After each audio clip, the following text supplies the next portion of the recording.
男孩来到洗衣店洗衣服，可他没有钱，于是他装模作样站在一边等待时机。等别人走后，他就打开洗衣机，把自己的衣服塞进去，这样他就能免费把衣服洗干净了。男孩名叫麦克，虽然只有16岁，身高却已经到了2米，体重300多斤。父亲在他很小的时候就去世了，母亲吸毒成瘾，无力照顾他。他从小便开始流浪，短短几年时间流转了10几个寄养家庭，惊人的饭量常常引起养父母的争吵。When do I have time just to be with you? All right, you win. I'll take care of it. 麦克知道自己又要无家可归了，他白天去捡别人吃剩的爆米花，晚上就直接在球馆过夜，直到这家人的出现，彻底改变了麦克的一生。这天，麦克穿着单薄的短袖，在路上冻得瑟瑟发抖。What is he wearing? It's freezing. 爸爸摇下车窗问麦克要去哪里，麦克说去体育馆。妈妈看着麦克的身影，于心不忍。Turn around. 他们追上麦克。Why were you going to the gym? 麦克解释说 'Cause it's warm. 可体育馆已经关门了。Do you have any place to stay tonight? Don't you dare lie to me. 看到麦克无家可归，妈妈决定带他回去。他在沙发上铺好床单。And we will be upstairs if you need us. Sleep tight, honey.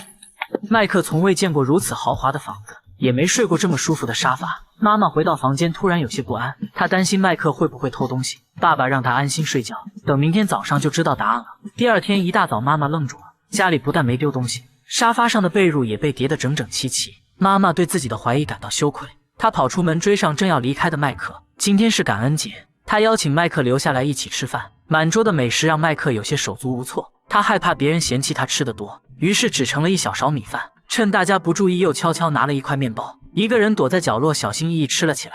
妈妈被这一幕触动，看到爸爸和孩子们躺在沙发上看球赛，她直接关掉电视，招呼大家来到餐桌前。妈妈提议大家一起做餐前祷告，姐姐主动把手伸向麦克。麦克生平第一次在一个陌生人的家里感受到了家庭的温暖。吃完饭，妈妈带麦克来到商场，她想给麦克挑几件新衣服，看到昂贵的标签，麦克连连摇头。最后他选了一件最便宜的衣服。妈妈看到如此懂事的麦克，决定收留他。晚上他把自己的想法告诉麦克，他问麦克愿不愿意一直留在这里。麦克记不清自己被抛弃了多少次，他太渴望能有一个家了。他勇敢地说出了自己的想法。 I don't want to go anyplace else. 妈妈听后欣慰地笑了，她为麦克整理出一间屋子，还特意买了张大床。麦克有点不敢相信。 Never had one before. What, a room to yourself? A bed. 妈妈顿时感到心酸，一张床竟是麦克16年来的奢望。 You have one now. 妈妈决定为麦克办理领养手续。她来到学校了解情况，校长给妈妈讲述了麦克悲惨的经历。他告诉妈妈，麦克的母亲是个瘾君子，想要领养麦克甚至都不需要经过她的同意。可妈妈还是想去拜访一下他。她见到了骨瘦如柴的母亲。当得知儿子要被人收养时，母亲对妈妈表示感谢。随后妈妈召开了家庭会议。 We want to know if you would like to become part of this family. 麦克看了看姐姐，又看了看弟弟。 Kinda thought I already was. 就这样，他们正式成为了一家人。圣诞节这天，妈妈叫上麦克拍了一张全家福，她把这张照片印在寄给亲友的圣诞卡上。很快，一个白人收养黑人的消息就传开了，朋友们都不理解妈妈的做法。你女儿那么漂亮，难道你就不担心吗？话语间肮脏至极。 Shame on you. 这场聚会最终不欢而散。回到家，妈妈再次征求女儿的意见。女儿想起学校里的风言风语，她沉默了。可当她看到麦克和孩子们愉快玩耍时，心里的顾虑彻底烟消云散。麦克担心自己对姐姐造成影响，于是他在学校刻意和姐姐保持距离。姐姐丝毫不在意同学们异样的眼光。她起身来到麦克身边坐下。Quit looking at me like that. I mean, we studied together at home. 两人相视一笑。这天，麦克找到妈妈，想要考个驾照。妈妈问他：“你连车都没有，考驾照做什么？”麦克说：“只是想要一个证明自己身份的证件。”他的需求总是这么简单。妈妈为麦克报了名。很快，麦克就取得了人生的第一个证件。为了替他庆祝，爸爸还送了麦克一件礼物，那是一辆崭新的皮卡汽车。弟弟兴奋地让麦克带他去兜风，可路上却发生了意外，他们撞上一辆正在后退的货车。等妈妈赶到的时候，车子已经严重损毁，可弟弟却并无大碍。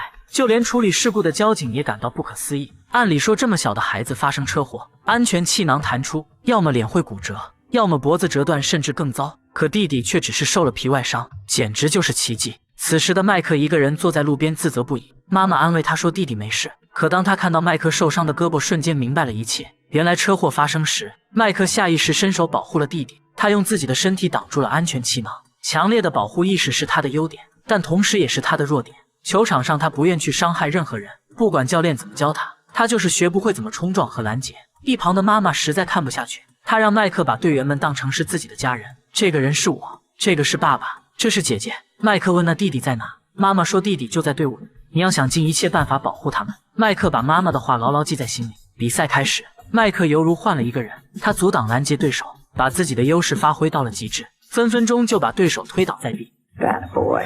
弟弟还主动做起了麦克的私人教练，除了监督麦克锻炼体能外，还利用家里的调料瓶给他讲解橄榄球的战术规则。很快麦克就迎来自己的首场正式比赛，可缺乏实战经验的他很快就败下阵来。对手不停用言语挑衅麦克，还用假动作迷惑他，很快场上的比分就被拉开。对方球员的爸爸在观众席上大声嘲笑，说麦克就像一只大笨熊。他的话激起妈妈的不满。Crotch mouth. Yeah, you. Zip it or I'll come up there and zip it for you. 比分越拉越大，对方球员越来越嚣张，他们撞倒麦克，还用脚踢他的头盔。教练看不下去上前理论，却吃到一张黄牌，教练气炸了。This young man plays for my team, and I will defend him like he's my own son against you or any other redneck. 麦克一把抱住激动的教练。Don't worry, Coach. I got you back. 他想起了妈妈的话，球员就是他的家人。重新上场的麦克犹如猛兽一般，他所向披靡，无人可挡。在他的保护下，球队接连得分，对方主力直接被麦克撞出了球场。最终他们逆转比分，取得了胜利。弟弟把这场比赛的视频刻成光盘，寄给各大名校的橄榄球队，教练们纷纷对这个大块头啧啧称赞，眼里全是对麦克的渴望。I want him bad. 家里的门都被各个学校的教练敲烂了，他们开出的条件一个比一个诱人。面对如此多的大学，麦克不知如何选择。妈妈希望他能去密西西比大学，因为那是他和爸爸的母校。他希望麦克到那里为母校争光。可就在这时，全国大学生体育协会找到麦克，调查员询问麦克选择密西西比大学是否自愿。你的父母无条件的收养你，给你买衣服买车，让你上最好的学校，你是否想过他们的目的？他们培养你不过是看中你的体育天赋罢了，这其中牵扯的全是利益。调查员的话让麦克开始怀疑，没等调查结束他就跑了出去。他质问妈妈为何要欺骗自己，没等妈妈解释他就头也不回的走了。晚上麦克再次回到贫民窟，身边的朋友全都对他冷嘲热讽，甚至对妈妈和姐姐出言不逊。麦克怒了，和他们打了起来。第二天妈妈接到麦克的电话， Michael. 妈妈找到麦克，她郑重向麦克道歉，让他选择密西西比确实是自己的私心，她没有为麦克考虑，她支持麦克选择自己喜欢的学校，不论他最后是否选择密西西比，全家人都会为他的每一场比赛加油。 I want you to do what's your life. 麦克笑了，他的心里已经有了选择。他再次找到调查员，说出了内心的真实想法。 Why do you want to go to Ole Miss? Because it's where my family goes to school. It's where they've always gone to school. 开学这天，全家人一起送别麦克，妈妈忍不住落泪，提前回到车上。麦克敲了敲车窗， What, Michael? Need a proper hug.